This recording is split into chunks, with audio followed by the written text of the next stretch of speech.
नमस्कार बच्चों। कविता का नाम है नाव बनाओ नाव बनाओ। उस कविता का पेज नंबर 49 आज हम पढ़ेंगे। प्रश्न है, तरह तरह की नावें। तुम कागज़ से कितनी तरह की नाव बना सकते हो? बनाकर कक्षा में दिखाओ। उनमें से किसी एक के बारे में लिख कर बताओ कि तुमने वह कैसे बनाई।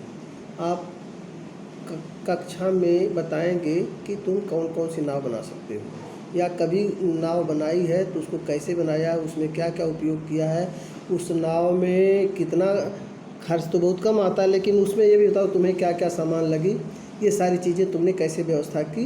ये सारी चीज़ें आपको बच्चों को बताना है और लिख कर दिखाना है। अगला है आई बरसात। बरसात के दिनों में अक्सर घरों के दरवाजे और खिड़कियों से पानी की बौछार आ जाती है। कभी कभी छत से पानी टपकता है, सीलन भी आ जाती है। ऐसी स्थिति में से निपटने के लिए तुम्हारे घर में क्या क्या किया जाता है? देखो, बरसात के दिनों में खिड़कियों से दरवाज़ों से बौछार आती है। बौछार कब आती है बताओ? बौछार आती है जब हवा, जो पानी तो बरसता तो ठीक है, लेकिन जब हवा चलती है, तेज़ हवा चलती है, तो पानी की बूंदें हवा के सहारे घर के अंदर आ जाती हैं। इसको बौछार बोलते हैं।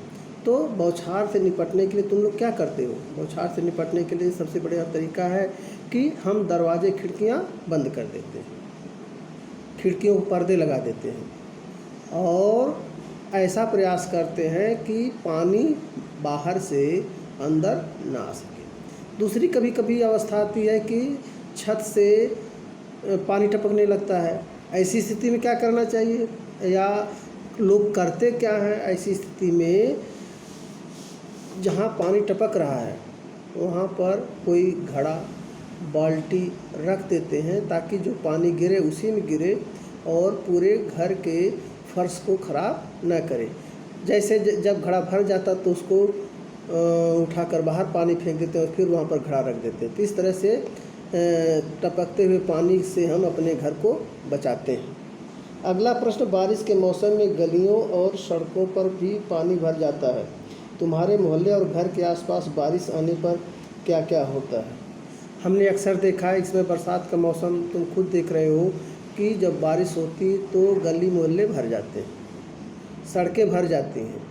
सड़कें क्यों भरती हैं? क्योंकि जो गवर्नमेंट ने नालियाँ बनाई होती हैं पानी निकलने के लिए, उसमें हम आप सभी लोग अपनी लापरवाही के कारण जो घर का कूड़ा होता है, घर का कचरा होता है, उसको उसी में फेंक देते हैं। हमें रहता है चलो हमारा तो है नहीं, लेकिन वह हमारी लापरवाही आगे जाकर कितनी भारी पड़ती है। जब बारिश होती है तो पानी जो आसानी से निकल जाता नाली के द्वारा, वह जाम कर देता पानी को। हमें चारों तरफ पानी दिखाई पड़ता, हमारा चलना फिरना दूभर हो जाता है। कहीं कहीं तो कीचड़ भी भर जाता है, चलना मुश्किल हो जाता है। तो ये सारी चीज़ें हैं जो हमें भविष्य में ध्यान रखना चाहिए कि अपने कूड़े करकट को नालियों में न फेंक करके उसको उचित जगह फेंकें। अब पेज नंबर 50 को देखिए। इसमें एक है काम वाले शब्द। काम वाले शब्द हमने आपको पहले एक वीडियो में भेजा था। काम वाले शब्द क्या हैं?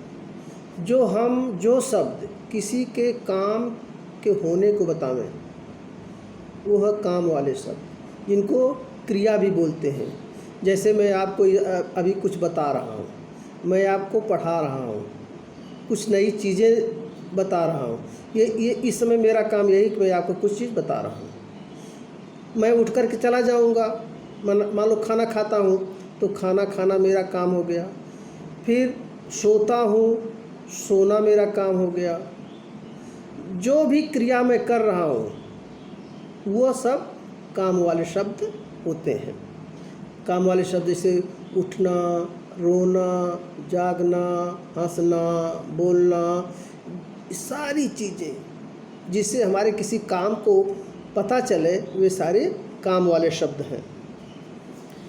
अब काम वाले शब्द तुम्हें अपनी जो कविता पढ़ी हो उसमें से काम वाले शब्द छांट कर लिखना है, केवल कविता से और बाहर से नहीं।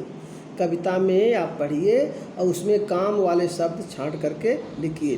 तो कुछ काम वाले शब्द हैं, जैसे बनाओ, लाया, भरेगा, लहराओ, खोलो, टटोलो, चलाओ, हर्षाओ, आओ, पाओ, धरेगा, भरेगा। अब इसमें एक और है, खा में दिया गया है कि तुमने जो क्रियाएं छांटी हैं वर्णमाला के हिसाब से उनको 1, 2, 3 क्रम में लिखना है। वर्णमाला क्या होता है? आपका हिंदी का स्वर और व्यंजन। स्वर मालूम है आपको? अ, आ, ई, उ, ए, ओ, औ, अ, री, ये है स्वर। व्यंजन क्या है? क, ख, ग, घ, अंग, च, छ, ड, ढ, ढ़, त, थ, द, ध, न, प, फ, ब, भ, म, य, र, ल, व, श, ख, श, ह, छ, त्र, ज्ञ। ये व्यंजन और ऊपर वाले जो बताए थे स्वर, इनको मिला करके हम कहते हैं ये हमारे हिंदी के वर्णमाला हैं। कोई शब्द लिखेंगे तो इन्हीं अक्षरों को मिलाकर, इन्हीं वर्णों को मिलाकर के हम जो है कोई शब्द बना देते हैं। तो आपको हर अक्षर का क्रम मालूम होना चाहिए कि क, ख, ग, इसके बाद घ, इसके बाद अंगा, च, छ, यानी किस अक्षर के बाद कौन सा अक्षर आता है। तो ये हुआ वर्णमाला का क्रम। तो आपने जो क्रियाएं छांटी हैं अपनी किताब से, उसमें आप पहले वर्णमाला क्रम में लिखना। कैसे लिखोगे? पहले क वाला अगर कोई शब्द है तो उसको लिखोगे, फिर ख उसको लिखोगे, नहीं है तो छोड़ दो, लेकिन आप क्रम देखोगी क के बाद ख या ख कोई है कि नहीं है, फिर ग आता, ग का कोई है कि नहीं है, अगर है तो लिख दो, ना हो तो छोड़ दो। ऐसे ही आगे बढ़ते चले जाओगे। तो इन क्रियाओं को, इन शब्दों को हम इस तरह से वर्णमाला क्रम में लिखते हैं। तो कविता है, कविता का तुम क्रिया छांटोगे और उस क्रिया को वर्णमाला क्रम में लिख डालोगे। धन्यवाद।